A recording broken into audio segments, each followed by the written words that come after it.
oportunidad de darlo directamente y agradecer una vez más a la atención, a los profesores que me permitan compartir este rato con ustedes. Ya hoy no pongo yo nota, quien pondrá nota serán ustedes a mí, de modo que voy a procurar en ese aspecto ganarme por lo menos un aprobado de ustedes en mi intervención y en lo que podamos compartir de coloquio. Por eso, permitidme que yo no sea muy extenso, que no sea un rollazo, porque a mí me parece que eso de los rollazos, sobre todo en el terreno político, cada día cansa más, especialmente a los ciudadanos y ciudadanas y a la gente joven, ir un poco directamente al grano. Y yendo al grano quizás os estimule también el hecho de participar. Entre otras razones, porque ayer les decía yo a los compañeros, un poquito mayor que ustedes, en la Universidad Pablo Olavide, en una oportunidad que tuve de compartir con ellos también un ratito, de que un foro de estas características es un foro magnífico, es un foro para aprender. Y yo os confieso que hoy hay que tener dos cosas muy rápidas, tal como están los tiempos. El oído muy fino, para saber qué piensa la sociedad y qué piensa la gente joven que vaya a marcar futuro, y las piernas también muy ágiles, para que no nos coja la represión policial que el otro día se produjo sobre los estudiantes de Valencia, con los que yo quiero expresar aquí la total solidaridad, porque no puedo compartir elementos de porra y represión después de tantos años defendiendo la democracia y luchando por la democracia en aquellos años 70, donde ya este instituto, es decir, cerca de aquí, estaba en marcha. Me decía vuestros profesores de que se situaba el 50 aniversario del centro del Instituto Delgado Hernández. Yo di mis primeros pasos prácticamente en el inicio de esos años, de ese tiempo. Quizá llevaba un año o 2 años el viejo Instituto Delgado Hernández allá abajo, en la calle Delgado Hernández, por eso se llamaba así anteriormente. Después pasó aquí con fuerza, y he partido de eso del Instituto Delgado Hernández. Era un centro asociado a Huelva. Posteriormente hubo una reivindicación permanente de la gente de Bollullo, de los profesores, de quienes conformaban la vida más activa y reclamaron tener un centro propio para tener un centro de formación educativa fuerte. Y creo que lo consiguió Bollullo, y eso ha hecho que mucha gente de Bollullo hoy estén en casi todos los terrenos de la educación, pues sembrando por ahí su conocimiento. Eso es importante, porque Bollullo ha sido capaz de dar muy buena gente, es decir, con mucha capacidad desde el punto de vista de la educación, de la cultura, de la pintura, de todo lo que encierra la formación educativa, que yo estoy convencido que un centro de estas características siempre pone en valor. Pero al mismo tiempo yo creo que estamos en un momento en el que sería bueno ver qué es lo que está ocurriendo en el conjunto de la sociedad, porque mañana vais a tener que enfrentaros a ella desde el mayor nivel de conocimiento que yo espero que seáis capaces de adquirir, por lo que antes dije y ahora no repito. Una buena formación os servirá para todo. Os servirá para la capacidad de conectar con otros compañeros y compañeras. Os servirá para la capacidad de imprimir en vuestros trabajos, en vuestras actividades de cualquier tipo, una posición de solvencia. Os servirá, es decir, para que nadie pretenda engañaros en una sociedad que muchas veces no nos informa adecuadamente y hay un nivel de desinformación importante. Pero siendo la educación uno de los pilares fundamentales del futuro, y así se dice, no en balde los instrumentos que tenemos también son importantes. Y yo voy a procurar sintéticamente decir 2 o 3 cositas para entrar en debate ante una situación que ustedes viven todos los días. ¿Cuál es la situación que está viviendo desde el plano especialmente económico, social, de retrocesos incluso educativos, sanitarios, de problemas con la dependencia, de problemas en definitiva que veis en la sociedad, y seguramente muchos de ustedes padecen en vuestras propias casas, en el terreno del desempleo o en el terreno del paro de vuestros hermanos, de vuestros padres, de vuestra familia, y eso efectivamente crea infelicidad. Por lo tanto, primer objetivo de cualquier hombre o mujer que se dedique a la vida pública o cualquier organización política que tenga honestidad, que sea honesta, crear felicidad es el primer objetivo.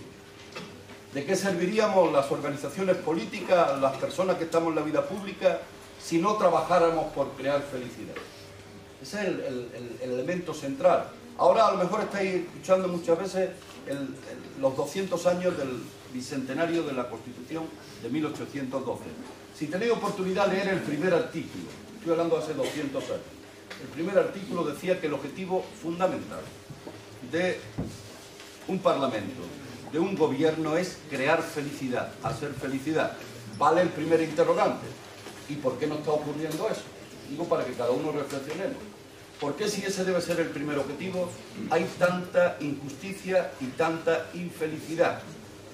Por lo tanto, os hago ahí una primera llamada. Segunda llamada. Mirad, la Constitución, los estatutos, los símbolos, especialmente la Constitución y el Estatuto de Autonomía, marcan objetivos, deberes, derechos y utopías, si queréis llamarlo así, de una sociedad y qué quiere alcanzar una sociedad.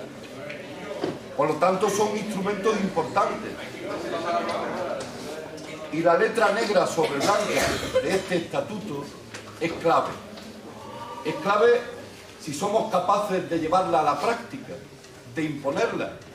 Y está respaldada por todos los andaluces y las andaluzas. ¿Y sabéis lo que dice en el objetivo principal de este estatuto? Sociedad de pleno empleo. Eso es lo que dice. Sociedad de pleno empleo. La pregunta es, ¿y por qué no lo hay? ¿No hay posibilidad de repartir el trabajo? ¿No hay posibilidad de repartir la riqueza? ¿No hay posibilidad de crear medidas que signifique que no tenga que haber 1.250.000 parados en Andalucía? Por lo tanto, sitúo este tema. Otro artículo muy bonito. La economía, la riqueza, la propiedad, la tenga quien la tenga, tiene que estar al servicio del interés general. Siguiente reflexión. ¿Y por qué construimos una sociedad donde la propiedad, la riqueza, lo que se crea, no está al servicio del interés general y está al servicio de particulares? Y tenemos una sociedad tan injusta donde hay gente que gana, nadie sabe lo que gana, por no decir nadie sabe lo que roba, mientras otros no tienen trabajo, no tienen empleo. Por lo tanto, son muy importantes las normas que nos hemos dado, que nos hemos dotado. Es importante conocerlas. Y yo soy de los que piensa que a veces no la conocemos profundamente. Es decir, incluso aquellos que estamos al frente de la vida pública y que tenemos la obligación de conocerla y defenderla estrechamente. Después están los parlamentos o las instituciones. ¿Para qué sirven las instituciones? ¿Para qué sirve el parlamento? ¿Quiénes lo componen? ¿Cómo se compone? ¿Cómo se llega al parlamento? Es decir, ¿en función de qué? ¿Qué prevalece en la actividad parlamentaria? Bueno, pues es el segundo gran pilar que tiene la democracia. Una democracia que es representativa, con un marco de participación a través de las organizaciones sindicales y de las fuerzas políticas, también, como no, de las organizaciones sociales que van ocupando espacios y que muchos seguro que estáis en alguna organización social de cualquier tipo. Pero he querido reflejar la importancia que tiene la participación en la vida democrática. Tal es así que yo estoy de acuerdo con los que en el 15M han planteado que hay que dar un paso más, que ya no vale alguien que representa mucho sin representarlo realmente, y que lo que tiene que tener una democracia es más capacidad de darle participación a la gente para que la gente se implique en la vida política y las decisiones se tomen muy en común acuerdo, muy de forma colectiva. Bueno, pues yo estoy de acuerdo, lo digo, para aquellos que tenéis cercanía, conocimiento de lo que ha representado y representa el movimiento del 15M, de que a mí me parece que están muy cargados de razón y que hay que cambiar muchas cositas para que mejore la realidad dura que hoy estamos viviendo. Después hay otra cosilla que os sonará menos. Cómo se conforma el poder y cómo se llega a ostentar el poder. Y eso se llama ley electoral. Y es curioso, la ley electoral es tremendamente injusta porque no permite que todos los votos valgan iguales. Y eso también tiene una importancia tremenda en lo que representa la democracia y la participación de las fuerzas políticas o otras organizaciones en democracia.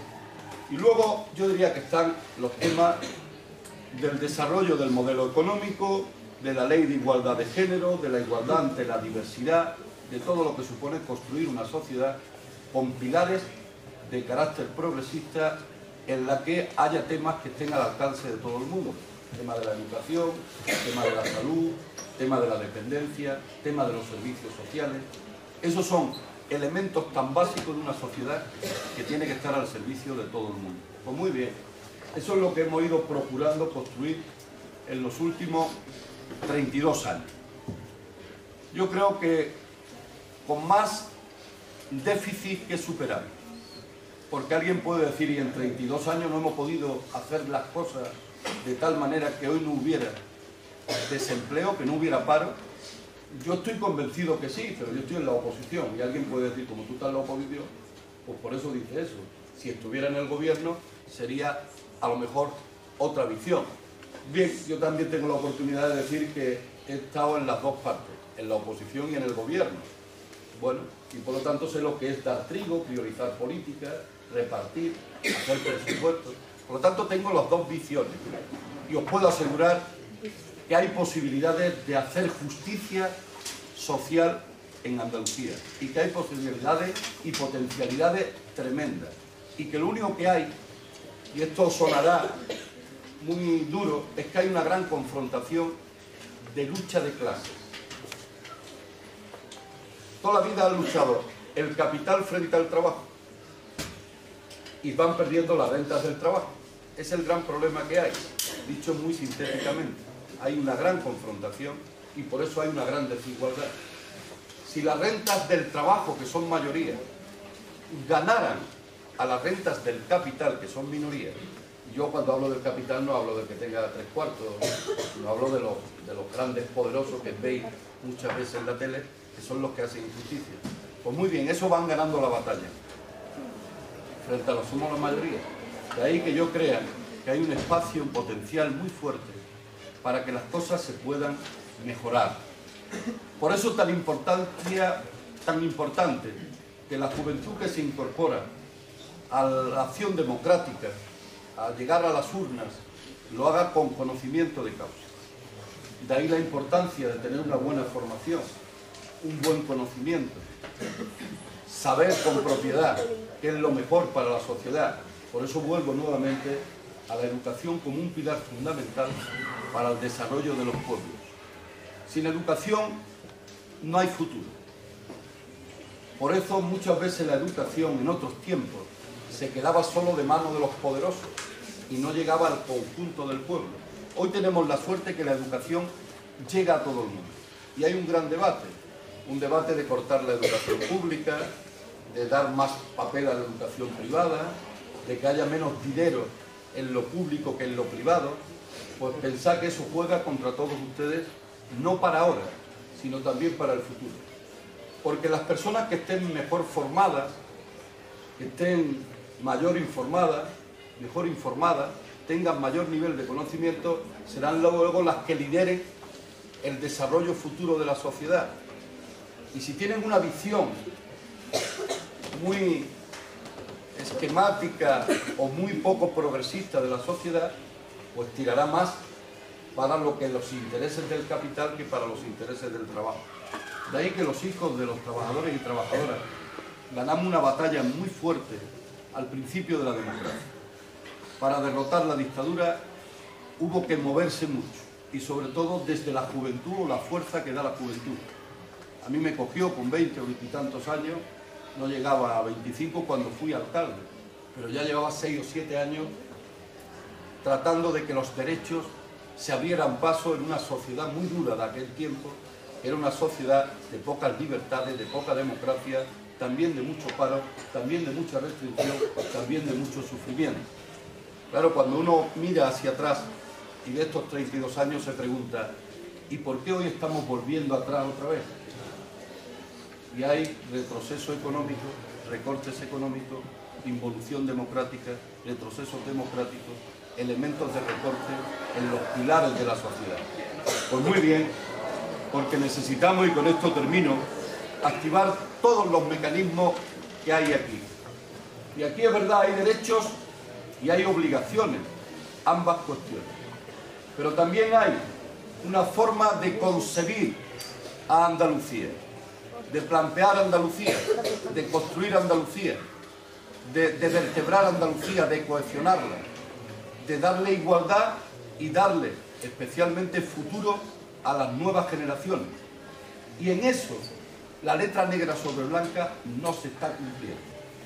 Y lo dice alguien desde la responsabilidad de dirigir un grupo parlamentario, es verdad, en la oposición, es decir, que tiene visión diferente a otros que nos han traído a la situación actual, o que nos están marcando la situación actual. Pero esto que está aquí, si se cumpliese, hubiera quitado los problemas que hoy tiene la sociedad. De ahí el gran debate está en cómo construir los mecanismos democráticos para que las urnas puedan con los mercados, para que el voto de la gente, del pueblo, marque las políticas, para que no sean los mercados, para que las urnas puedan con los poderosos, para que las urnas puedan con los banqueros, con eso que le quitan la vivienda al que no le paga la hipoteca, para luego tener la vivienda cerrada y especular con ella, y los miles de temas que estoy convencido que a pesar de vuestra juventud estáis viendo y estáis notando, porque cuando yo era joven notaba todas esas cosas y sabía lo duro que era la explotación y sabía lo duro que eran las condiciones económicas que en aquel tiempo vivía pues la gente de vuestra edad, que me imagino como veis entre los 16, 18, entre los 15, 18, en algunos casos 19, pero creo que los menos y las menos. Por lo tanto, en ese sentido, esto es lo que yo quería trasladar.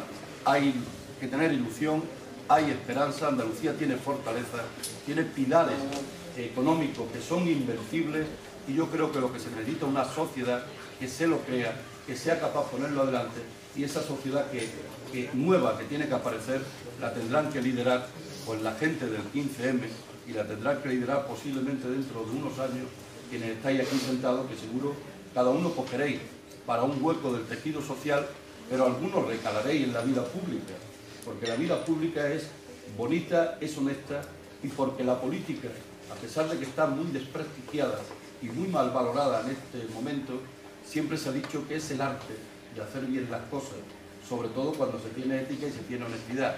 Y es verdad que a veces falta en alguna gente cierta ética y cierta honestidad.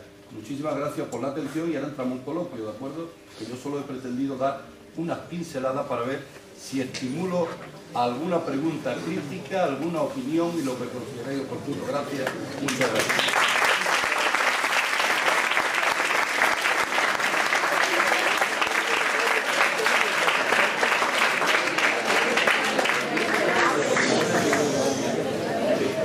Abramos el fuego. España. Viva España. ¿Qué opinas sobre el recorte de los cursos de la ESO y ponerle voto más a bachillerato? Bueno, a mí me parece que está habiendo un retroceso, una cierta involución en el terreno educativo por dos cuestiones. Una, por el terreno de los recursos públicos para la educación pública. Y en eso hay una gran batalla. Y por otra, efectivamente, yo creo que no se puede estar continuamente a lo que significa que cuando llega un tipo de gobierno pone un tipo de condiciones al terreno educativo, cuando llega otro, otra. De ahí que lo que estamos planteando es que en una materia como la educación se necesita un gran pacto, un gran acuerdo de todas las fuerzas políticas y las organizaciones que participan en la educación. Por lo tanto, también organizaciones sindicales, organizaciones de padres de alumnos, organizaciones de alumnos, tienen que participar en ese gran pacto educativo. La educación no puede estar sujeta a la voluntad exclusiva de una parte o de la representación de una parte de la sociedad. Tenemos que alambicar ese aspecto entre todos, teniendo presente que yo creo que todos compartimos lo que tiene que ser una educación pública, universal, gratuita, que alcance a todos por igual y nos permita la mayor calidad en el marco de la educación. Y eso significa desde los aspectos formativos, a los recursos, al profesorado, al número de profesorado, al ratio que tiene que tener cada aula profesor-alumno para que no haya aulas masificadas. Por lo tanto, comparto en cierta medida que se tiene que alcanzar un gran acuerdo, un gran pacto, que es la respuesta que yo te daría a tu pregunta, que me ha parecido muy interesante. Hola. Yo decía, pero quería decir que si con la crisis que hay hoy en día, porque los políticos que entran en el gobierno tienen un sueldo tan alto y en vez porque no se lo recorta si hay tanta crisis. Mira, una pregunta magnífica que me encanta, porque nos están engañando. Repítela que no me he enterado. Ha preguntado que los políticos de los que me encuentro yo tienen salarios muy altos, ¿de acuerdo? Y me parece una pregunta magnífica, porque está y crea descrédito. Pero hay una mentira muy gorda ahí. Como en la viña del Señor hay de todo. Pero los salarios de los políticos, empezando por el del presidente del gobierno, que creo que están en unos 90 y tantos mil euros, que no es un salario corto, cuidado, no, pero está muy por debajo de todos los que dicen que tienen salarios altos. Los consejos de administración de las multinacionales, los consejos de administración de los bancos, los consejos de administración de las cajas de ahorro, las grandes empresas, los generales de este país o los mandos militares de este país. Por lo tanto, hay una gran mentira que señala solo a la clase política. Y yo estoy en un determinado acuerdo. Hay que llegar a un acuerdo que ha planteado mi fuerza política, que los salarios haya un salario máximo y un salario mínimo. Y que el salario mínimo se eleve para que los salarios máximos se bajen. Y lo que no es justo es que haya salario en este país de gente que ganan 100 veces más que cualquiera de vuestros padres y 1000 veces más que cualquiera de los parados. Eso es lo que hay que cortar. Pero eso no solo pone el foco en los políticos. Yo, por ejemplo, tengo un salario y de mi salario vive otra familia. Porque yo doy la mitad de mi salario porque mi fuerza política me lo exige. Hay otras fuerzas políticas que no. Mi salario, que es un salario alto, que es un salario que en bruto puede estar cercano a los 80 o 90 mil euros, no lo sé. Pero yo cobro la mitad. Cobro la mitad y voy bien pagado. Y otra familia vive con eso. Pero cuidado, cuando se dice esto hay que saber otras cuestiones. En nuestro país hay 350 diputados, pero hay 353 generales. No he visto a nadie decir que por qué no cobran menos los generales. Desde la hacienda pública se paga, y no he visto a nadie decir que recorta ahí, pues prácticamente los 20.000 sacerdotes o obispos o seglares que se dedican a la religión.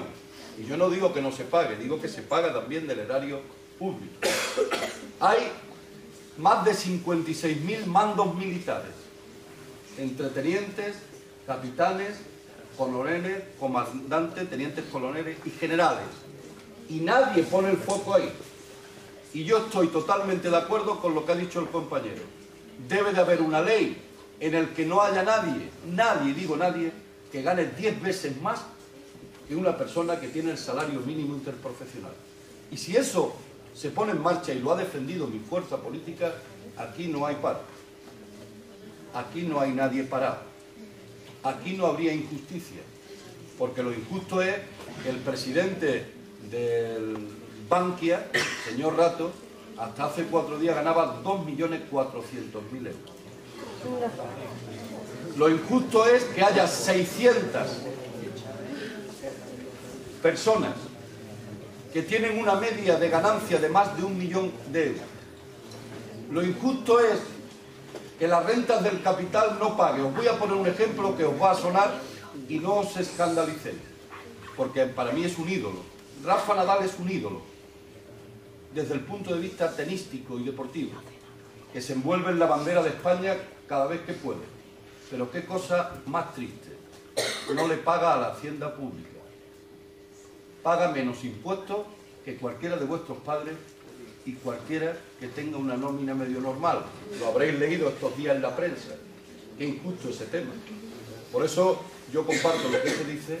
Hay otra forma de hacer la política económica, la política fiscal, y si se hace de otra manera, habría una justicia que nos permitiría a todos vivir bien, vivir con felicidad y que no hubiera tanto sufrimiento que comparto en este compañero. Y eso le vale a los políticos, a los generales, a los grandes capitalistas, a los grandes administradores de las multinacionales y de las grandes empresas que nos tienen como nos tienen. Por eso la pregunta yo la he querido extender, porque el foco se pone solo en la clase política, a la que hay que darle todos los arreos que sean necesarios y sobre todo, pues hacer lo que yo hago, que con el salario de cualquier diputado de Izquierda Unida viven cuando menos 2 familias. Y estamos muy orgullosos de eso.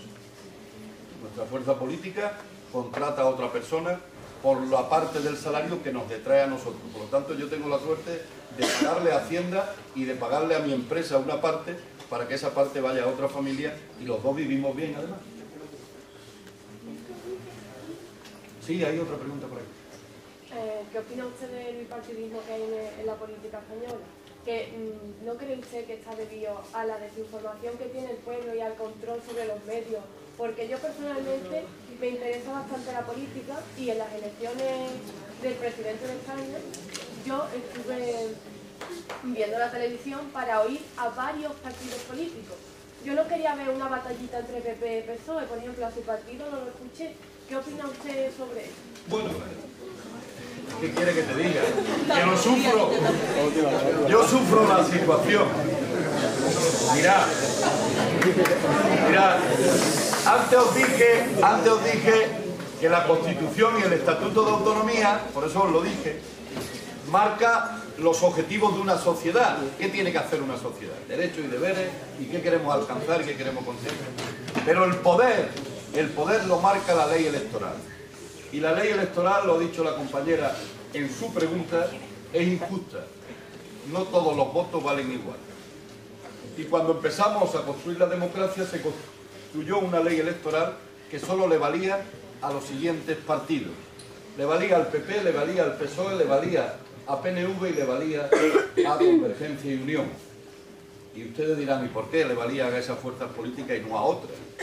Pues porque se hizo una ley electoral por circunscripciones que beneficiaba a las circunscripciones más pobladas sobre las circunscripciones menos pobladas y impedía en las circunscripciones como Huelva que entrara nunca una fuerza política como la mía en el Congreso de Diputados.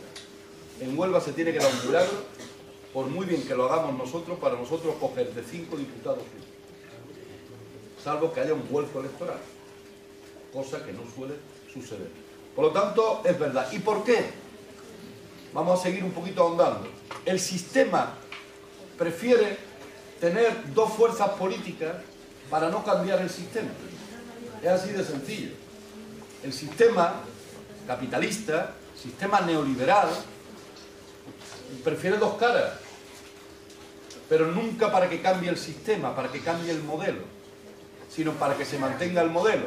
Es quítate tú para ponerme yo, estos 8 años, estos 12 años te llevas tú, estos otros 8 años, 12 años me llevo yo, pero nunca se cambia el sistema, nunca se cambia el modelo, nunca se cambia la política económica, nunca se cambian los objetivos de la política económica.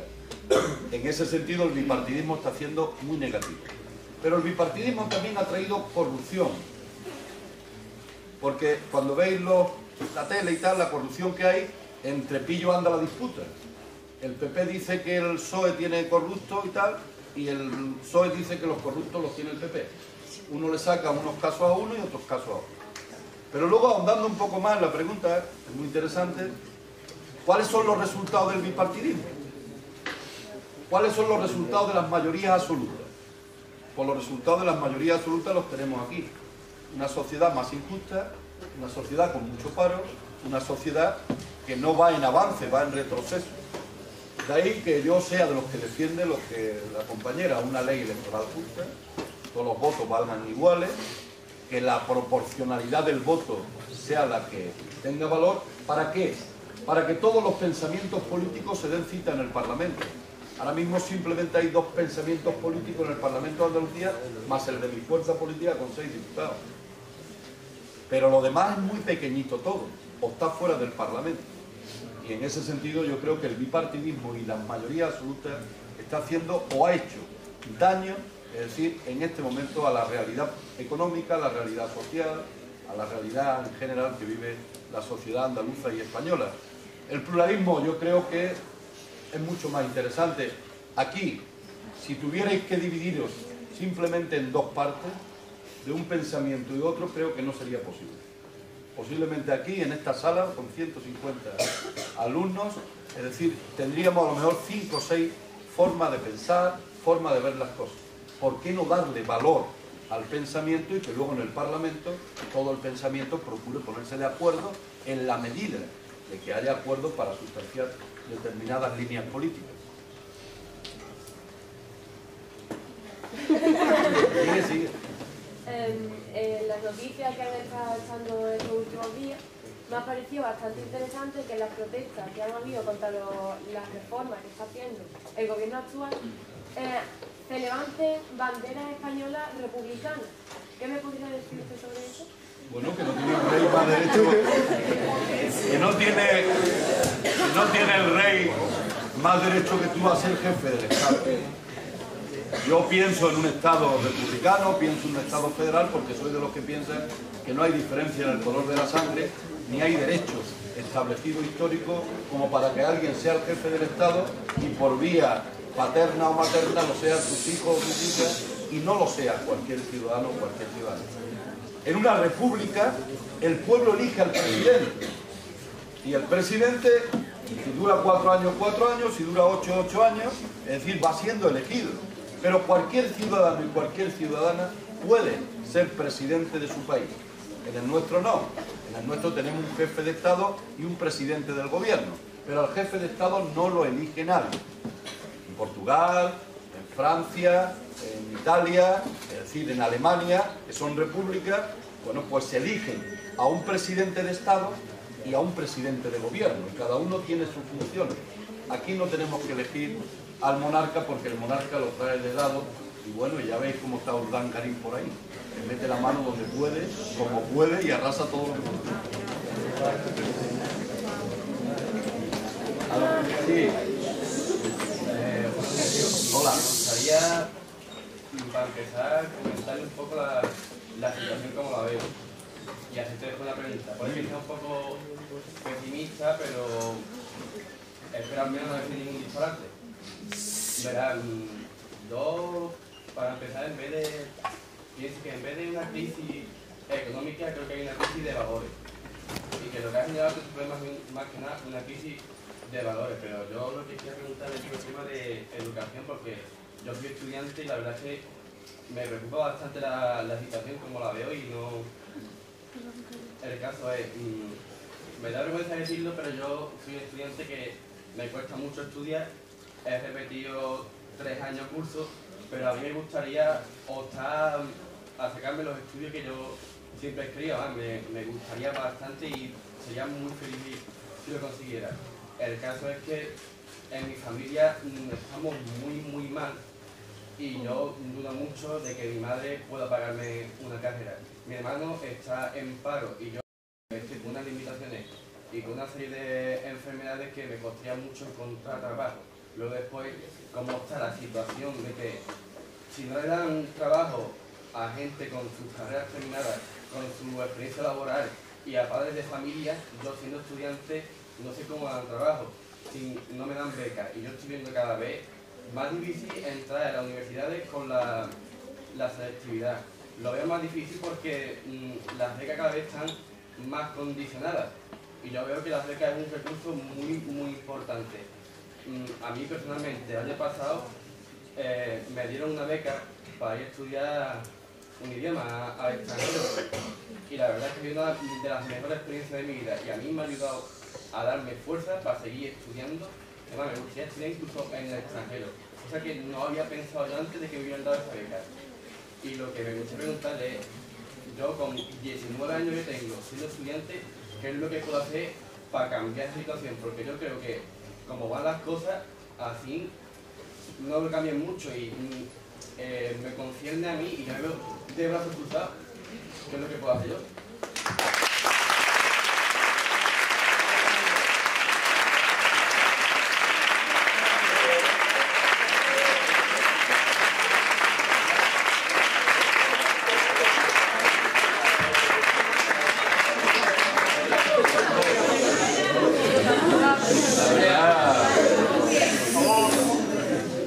Yo lo primero que quiero es felicitarte por la profundidad del análisis que has planteado, y yo creo que has puesto descarnadamente la realidad encima de la mesa. Yo te felicito por eso.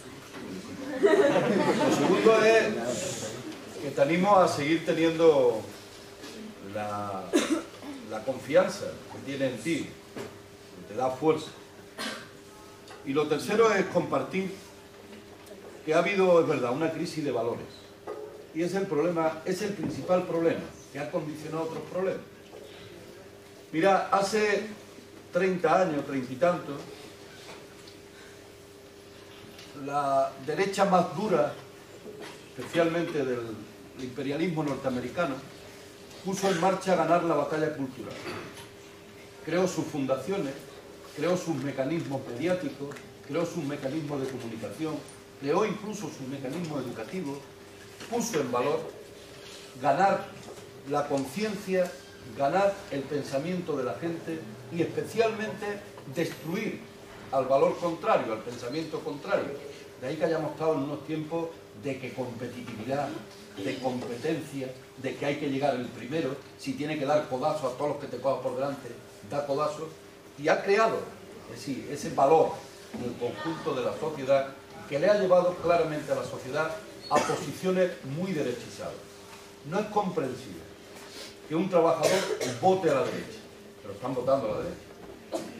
Por eso, cuando ahora hace política Rajoy o ayer Zapatero, que Zapatero también hacía políticas de derecha, aunque cogía el voto con la mano izquierda, hacía políticas con la derecha, y por eso nosotros no hemos peleado tanto con ellos. Pero lo que sí es cierto es que es curioso que han ganado el pensamiento con el cambio de valor cultural de la gente, de las 2 o 3 generaciones que han ido y han precedido a ustedes, y eso les ha llevado al poder general, al poder en el mundo entero, poder global, donde los mercados imponen todo, donde los mercados pueden con las urnas, pueden con los pueblos, pueden con los países, y ocurre lo que le está ocurriendo a Grecia. A Grecia la están masacrando los poderes económicos, la están masacrando los poderes neoliberales, están reduciéndolo todo, porque alguien ha decidido, fijaros, alguien ha decidido que en Occidente y en España se nos tiene que poner a todos los ojos como a los ciudadanos de China o de Asia, que es trabajar, trabajar, trabajar, sin derecho, derecho, derecho ninguno. Y entonces, como alguien ha decidido que hay que competir y que hay que ganar dinero a aquellos que lo tienen, pues ocurre lo que está ocurriendo. Por eso se sucede la crisis que se está sucediendo, que ya no es solo una crisis de valores, una crisis sistémica, es una crisis medioambiental, es una crisis financiera, es una crisis tan dura y tan absurda que resulta que se produce y hay producción suficiente y capacidad suficiente para producir, pero se ha cortado la capacidad de demanda, la capacidad de entrar en el terreno del consumo y consumir. Entonces, situado ese tema, nos han ganado la batalla cultural. Yo creo que ahora empieza un despertar. Despertar, mi juicio, por las generaciones jóvenes que están viendo el siguiente esquema. Unos gobiernos que hacen política en Europa que despiden a los padres para precarizar a los hijos. Esto es lo último.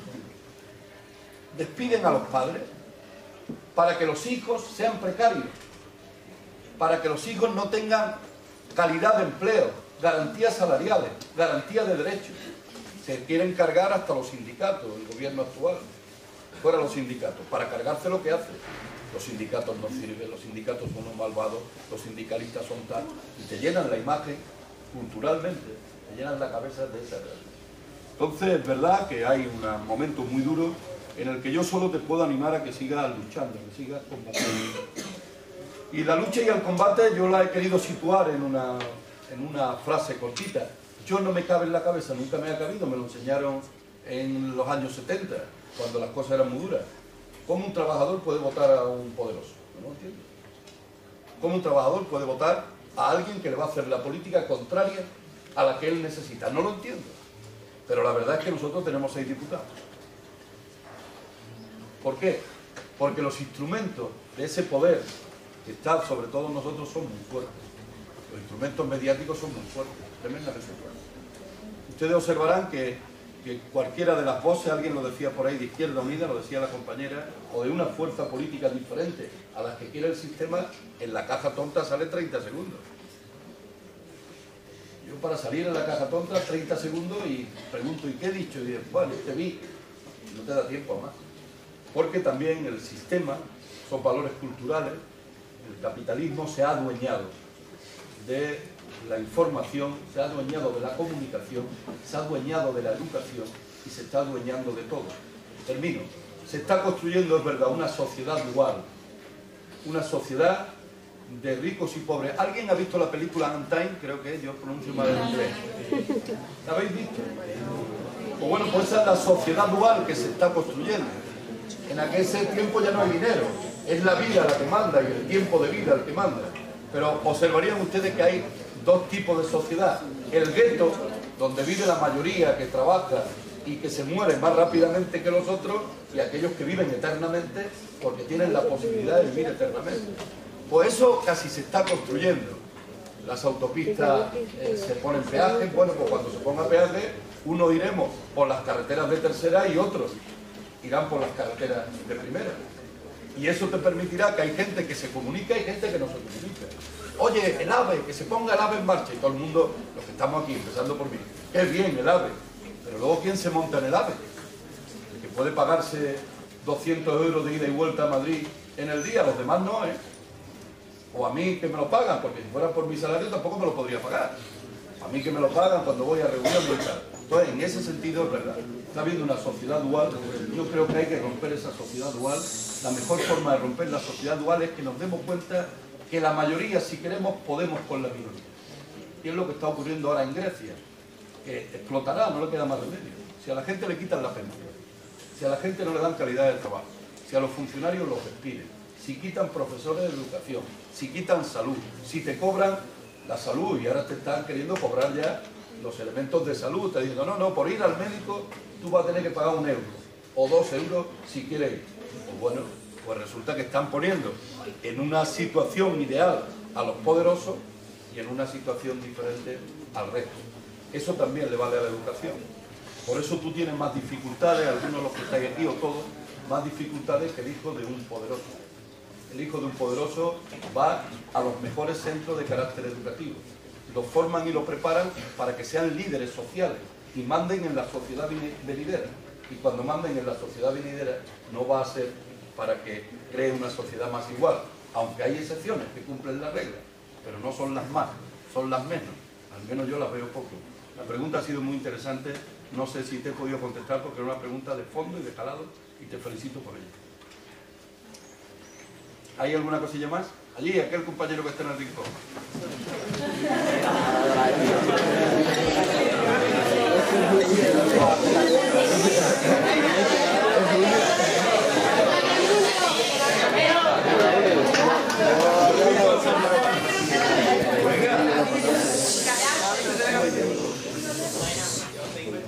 Que tenemos derecho a la libre información. Yo aún no he leído ni un periódico ni he visto un solo canal de televisión que no esté influenciado por ningún medio político. Si te conoces algunos, me lo puedes decir. Otra cosa.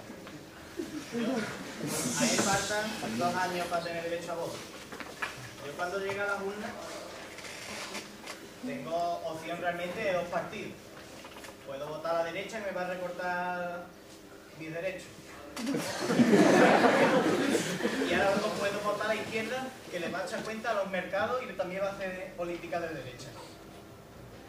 O puedo, con mucha suerte, puedo votar a algún otro pequeño partido que no va a tener ningún tipo de repercusión. ¿Para qué sirve el voto? Bueno.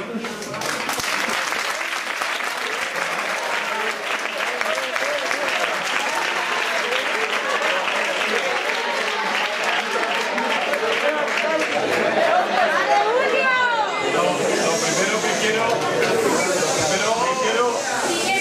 es no perder la ilusión y la esperanza. Eso es lo primero que quiero, no perder la ilusión y la esperanza. Mira, la primera parte de la pregunta. En los años 80 es verdad lo que tú decías. Había 2 realidades, un cuarto poder. Estaba el poder ejecutivo, el poder legislativo, el poder judicial, que lo recoge la Constitución y el Estatuto. Y estaba el poder de la información. Pero cuando la información era más independiente, más libre, más autónoma, tanto la pública como la privada. El problema es que ha evolucionado de tal forma que mientras antes la información tenía una cierta independencia, la información o los poderes que dominan la información se ha ido desvirtuando. Y hoy la información es una extensión del poder económico, no del poder político. Ahí es donde no estoy de acuerdo con usted. No es el poder político quien domina hoy la información, es el poder económico. Por eso tú no observarás ningún medio de comunicación que atente contra quienes tienen y ostentan el poder económico.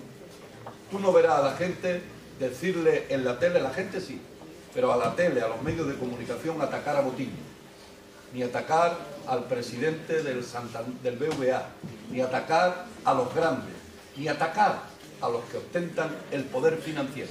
Entonces, hoy los medios de comunicación es una extensión del poder financiero. Luego están los medios públicos, que ahí puedo estar de acuerdo contigo.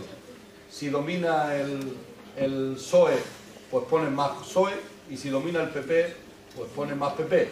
Y nosotros entramos como podemos, porque no nos lo pueden negar. Pero no son ya las organizaciones políticas. La información ha trascendido. En eso que decía el compañero anterior, quien ha podido con los resortes del sistema de la información ha sido los valores culturales del neoliberalismo y dentro del neoliberalismo la derecha. Porque es verdad lo que tú decías. El PSOE ha hecho políticas de derecha y por eso las urnas lo han castigado. El problema es que las urnas lo han castigado malamente. Han castigado en las urnas al PSOE votando más derecha. Eso es la gran contradicción. Y por eso digo, coño, déjame un poquito de esperanza. Esperanza en que alguna vez los pequeños seamos capaces de levantarnos sobre los grandes. Yo le puedo decir a los andaluces que es injusto que llevemos 32 años batallando en Andalucía con los resultados electorales que hay, con la situación que tiene este país y que a nosotros no se nos dé la oportunidad de expresar y poner en práctica lo que decimos porque es posible.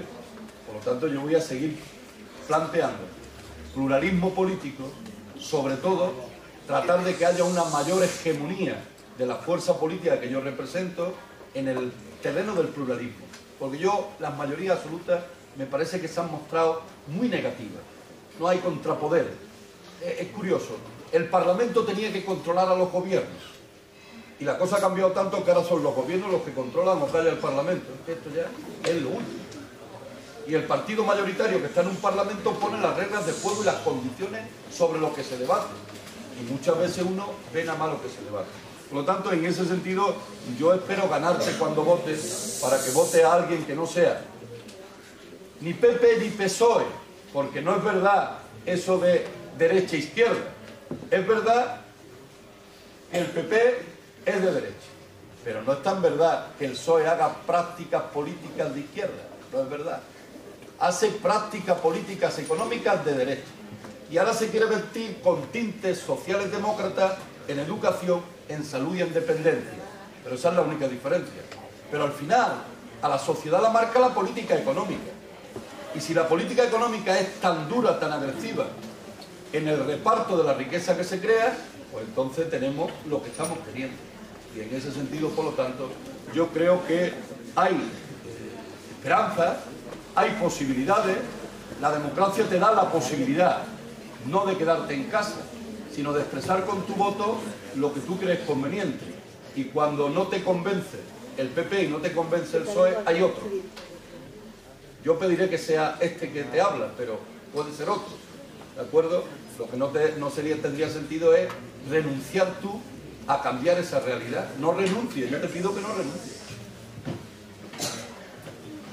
Ante esta pregunta, yo no quiero faltar respeto a nadie, pero personalmente yo no soy creyente. Y mi pregunta es si la Iglesia habla de caridad cristiana, de ayudar a los más necesitados, de dar lo que nos sobra a los demás, ¿por qué cobran tanto los religiosos y hay obispos y el mismo Papa que tienen dinero para dar y para regalar, mientras que hay otros que le están muriendo dando por las calles? Pues sí, hay una cuestión muy clara. Yo distingo cristianismo de iglesia, ¿vale? Digo, el cristianismo, el mensaje que tenga esa doctrina, con independencia que yo no la comparta en su totalidad, es una cuestión y la Iglesia es otra. ¿Vale? Y la Iglesia es verdad. La Iglesia ejerce y hace poca solidaridad, aunque predique mucha solidaridad. Eso es así. Desde que los siglos pusieron en marcha, hace 20 o 21, a la Iglesia, después de aquel elemento de doctrina cristiana. Y es verdad. Pero además no solo es verdad. Mirad, la Iglesia en este país es financiada de los impuestos. Y muchas veces señalamos y criticamos determinadas cuestiones que no se deben hacer con los impuestos, pero nadie se atreve al tema de que la Iglesia no tenga por qué estar, sino si tú de tu renta quieres darle a la Iglesia, dáselo. Pero el que no quiera, a lo mejor pues otro se lo da a la organización de lucha contra la pobreza, o a Cáritas, o a otra organización social. Bueno, pues como tú no pongas nada en tu renta, va a la Iglesia. Y hay un concordato, que nos cuesta, no me acuerdo ahora mismo muy bien, no me quiero equivocar, pero de más de 10.000 millones de euros para arriba. Pero digo más, la Iglesia no paga impuestos de bienes e inmuebles. Es decir, que su patrimonio está exento. Bueno, pues vale, el mío no. ¿Y por qué va a estar exento? Yo creo que la Iglesia tiene que funcionar y sus asociados deben de pagar. Y si quieren pagar, que paguen. ¿Por qué tiene que estar exento? Entonces, de verdad, hay privilegios de la Iglesia que yo no comparto y por eso hemos planteado que el concordato se rompa y que la Iglesia funcione como funcionan otras iglesias, en función de que sus feligreses, sus asociados, lo paguen, lo financian. ¿Pero por qué de lo público? Estoy de acuerdo. Y aparte de que ya lo veo, se ostenta mucho. Yo siempre veo que cuando salen la gente que más quieren a los santos y tal, salen a pedir para el santo y no sé por qué no salen a pedir para arreglar los cuartos de baño de quien no tiene cuarto de baño. ¿Sí? Yo soy muy católica, pero no estoy de acuerdo con la parte de la Iglesia que se comporta de esa manera. Pero yo no separaría Iglesia de cristianismo, porque el cristianismo, Jesucristo fundó la Iglesia, ¿no? Yo separaría seres humanos de otros seres humanos, porque la Iglesia está formada por personas. Y en la Iglesia hay personas que estén bien y personas que estén mal. Después también, yo estoy de acuerdo con la parte de la Iglesia, las personas que no se ven, porque, como dijo Jesucristo, que no sepa tu mano izquierda lo que hace tu derecha. Que hay personas que no se ven, que hacen muchas cosas que están bien, que ayudan a muchas personas, y después no se ven lo que hacen mal. Y yo, personalmente, no estoy de acuerdo con lo que hacen mal. No estoy hablando de...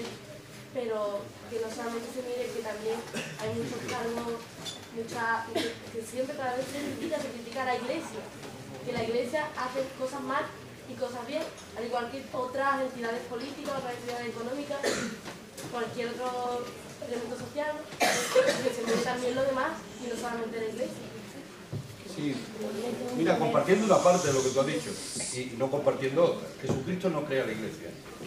La Iglesia lo crea los descendientes o los apóstoles o los seguidores de Jesucristo. Eso es una gran diferencia, es un gran matiz. Es decir, es a partir de que una persona determinada con un discurso determinado muere y otros le siguen en su discurso y pone su discurso en valor. Y a partir de ahí yo creo que hay que distinguir muchas cuestiones. Yo creo que todos en el cristianismo no son iguales. Y el cristianismo o la doctrina de Cristo tiene muchas ramas. Hay ramas que yo creo que incluso dentro de la Iglesia Católica que puedo compartir, que son ramas más entregadas, más solidarias, gente que la doctrina cristiana la practica de una forma, es decir, muy sana, muy ética, muy buena. Yo eso no lo voy a discutir. Yo cuando la compañera lo decía, me estaba refiriendo más a la Iglesia más tradicional, la Iglesia más católica, la Iglesia más representada por lo que representa hoy pues la estructura, es decir, como tal, de la gente que aquí en nuestro país domina la situación. Y lo decía desde la base que en tiempos de crisis, pues yo no veo que la Iglesia, más allá de que haya determinadas actividades de determinados feligreses en el terreno de la solidaridad, la expresión de ella, de tiempos de dureza, entregar lo que tiene, más allá de lo que pide, entregar lo que tiene, lo que posee, lo que yo no veo. Pero bien, no puedo compartir ese escenario que tú dices en alguna fase. Había una compañera por ahí. Desde mi punto de vista, creo que por las ideas que su partido defiende, hay cosas que comparte y cosas que no. PP y PSOE, la medida que toman, nada está bien. Entonces yo quería preguntarle, si usted fuera presidente del gobierno, ¿qué primera medida tomaría para solucionar la situación que hay? Porque es muy fácil decir, se va a solucionar y luego hay que hacerlo. ¿Y cómo nos creeríamos nosotros que lo que usted dice es verdad para llegar a arreglar España y no para llegar por otro? Sí, yo creo que lo que has dicho.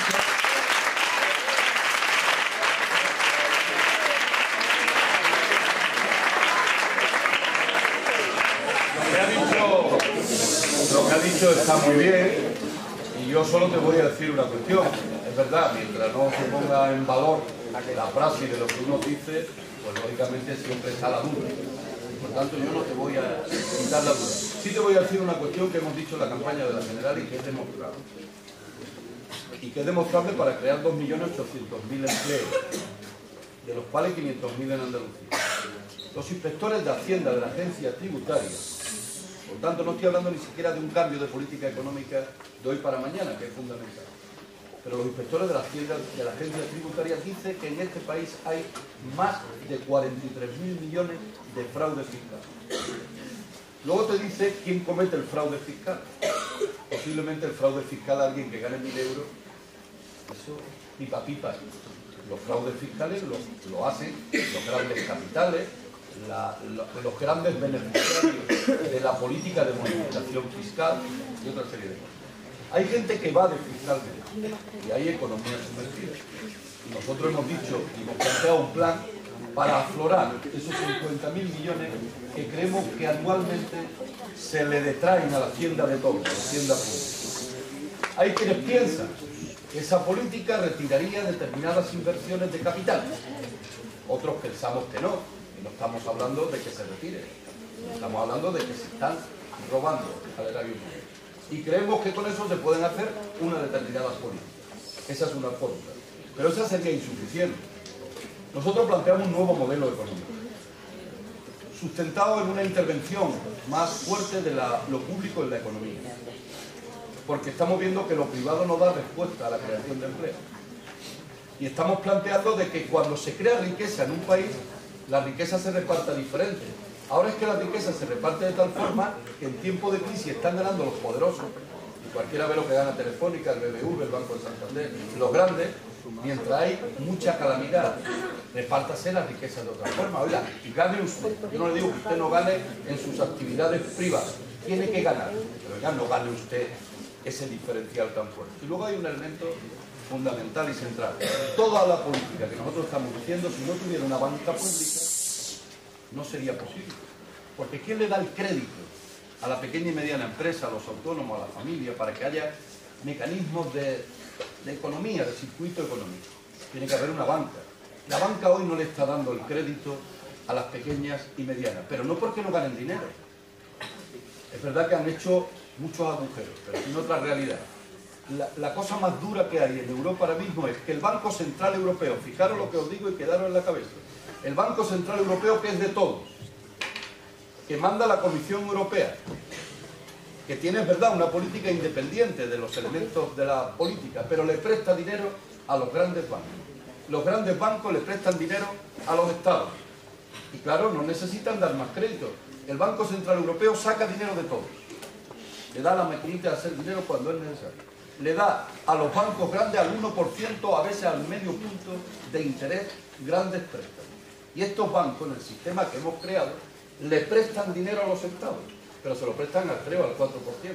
Es curioso, con el dinero del pueblo, los poderosos hacen su agosto y los estados pagan. Y al mismo tiempo los ciudadanos pagan los intereses de esos créditos. Entonces todas esas cosas se pueden cambiar. Sí. ¿Se puede cambiar porque yo lo diga? No. ¿Se puede cambiar con una correlación de fuerza diferente en España y en Europa? Sí. ¿Hay esa correlación de fuerza? No. ¿Quién manda hoy en Europa? Los conservadores. Para que manden los de izquierda, o los progresistas, o como los quieras llamar tú, pues yo estoy batallando.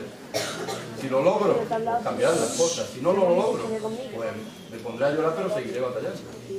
Por aquí había una, dos. Aquí por aquí, aquí. Dos preguntas más, ¿vale? Por favor. Bueno, hay cuatro, atendemos las cuatro, si te parece, con tu permiso. Venga, aquí. Una pregunta, ¿por qué España da tanto dinero al Sáhara y es la primera exportadora de armas a los países africanos? Da tanto dinero, no te entero lo primero. Que da mucho dinero del dinero que tiene el Estado, reparte mucho dinero al Sáhara y es una de las mayores exportadoras de armas Vamos a ver. a los países africanos. Tristemente no es así, tristemente no es así. El 0,7%, que es lo que al menos mi fuerza política ha defendido en el Parlamento de Andalucía, en los presupuestos de la Junta, en los presupuestos del Estado, se ha reducido una barbaridad. Y se ha cumplido. Creo que no llegamos ahora mismo al 0,3% en ayudas de solidaridad, ¿de acuerdo? Ayudas de solidaridad. La ayuda de solidaridad con el Sáhara está haciendo especialmente del pueblo. No de los estados, del pueblo. El pueblo andaluz, el pueblo español, tiene una alta solidaridad con el Sáhara, entre otras razones, porque tenemos una deuda con el Sáhara. El Sáhara es un pueblo al que nuestro país, cuando llega la democracia y la dictadura se muere, se le entrega a Marruecos y no se le da su independencia. Y todavía viene 30 y tantos años luchando por su independencia en los campos de Quintindú y otros, sufriendo ese pueblo, por culpa de nuestro Estado, que no hizo las cosas como debió de hacerlas según la legislación internacional. Pero no se está dando tanto dinero, no. Claro, la tele dice cosas que luego no es. Eso es lo que antes ha dicho, no es. Pero es verdad que al Sáhara se le ayuda desde los pueblos bastante. Los niños que vienen, las vacaciones, el trabajo que las asociaciones de defensa del pueblo saharaui hacen, lo que recogen, las ayudas de solidaridad de la calle, así. Porque el pueblo español sí reconoce que tiene una deuda. El problema es que el Estado le ha dado la espalda al pueblo saharaui. ¿Y por qué no beneficiamos de vender armas? ¿Por qué no vendemos Y luego está lo otro. Está lo que tú has dicho. Es verdad que hay una gran contradicción en la economía internacional. Y es verdad que aparecen países que dicen que hacen solidaridad, pero dicen para qué tiene que ir la solidaridad. Y muchas veces a la solidaridad la hacen diciendo, yo te doy esto, pero tú me tienes que comprar esto. Y en ese comprar esto va la factura de armamento que España y otros países, aunque España relativamente, porque las que dominan toda la política de armamento, especialmente los Estados Unidos. Había otra pregunta por allí y dos por aquí. O por aquí, venga. Vamos a ver, yo quiero ser periodista, yo sé que estudiamos para ser periodista. Entonces, con lo de los recortes que se estaba diciendo, pues yo doy las gracias a todos los profesores que yo tenía, que me han ayudado hasta aquí y que me están ayudando ahora pues, a seguir adelante, ¿no? Pero también hay que mirar algo más de que la declaración de derechos no puede. Y es que también hay profesores que no aportan nada a nuestra educación y están cobrando un salario. Muy bien dicho.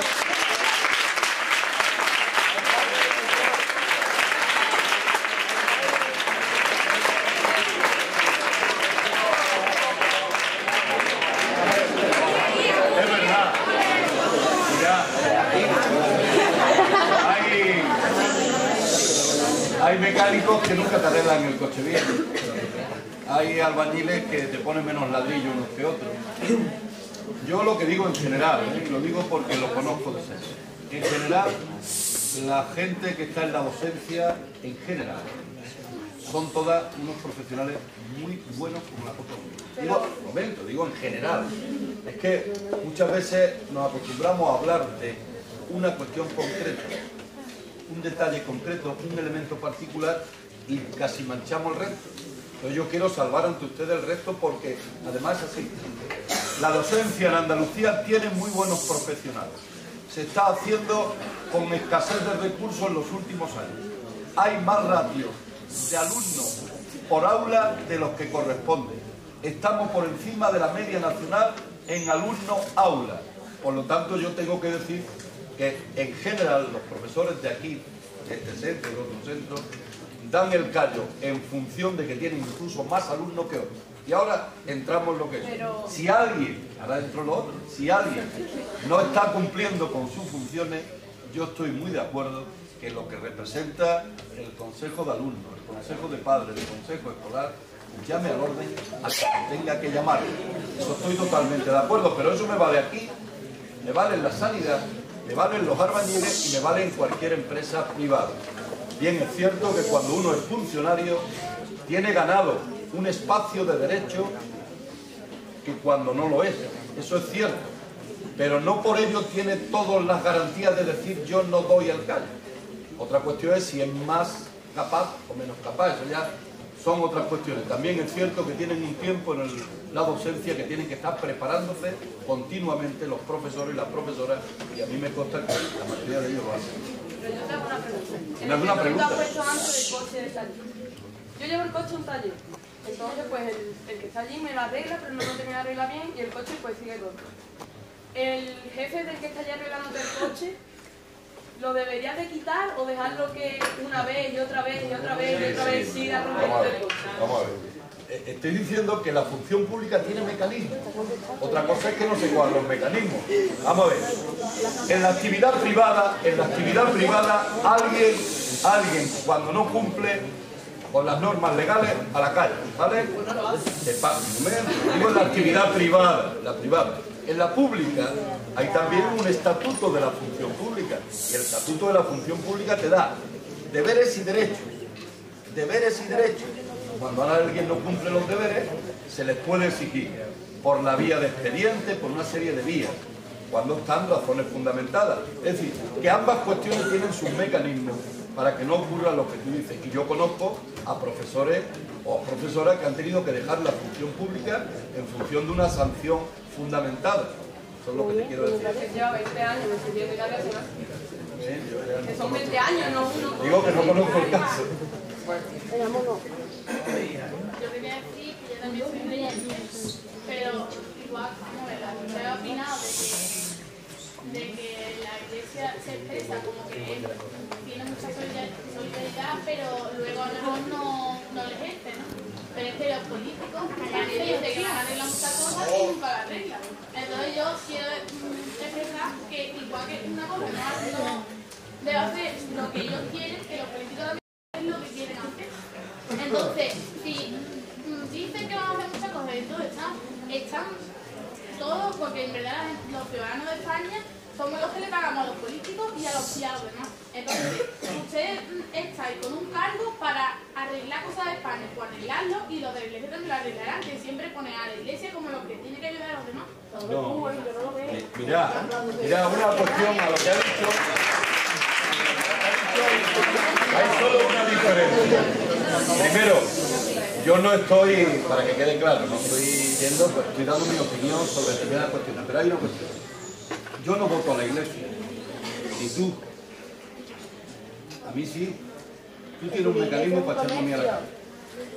Yo no tengo un mecanismo para echar al cura a la calle, al obispo a la calle. Esa es la diferencia. Son una diferencia fuertecita, ¿vale?